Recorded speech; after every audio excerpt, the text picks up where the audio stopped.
সবাইকে ধন্যবাদ জানাচ্ছি। আমি একটি নাতে রসুল পরিবেশন করছি।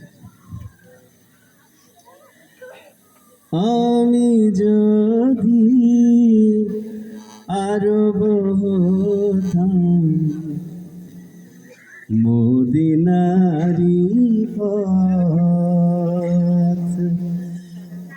আমি যদি আরব হতাম মদিনারি পথ,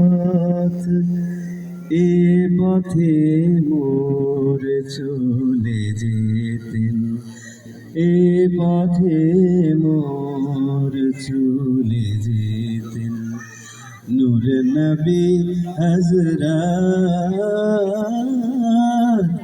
আমি যদি আরব হতাম মদিনারি পথ।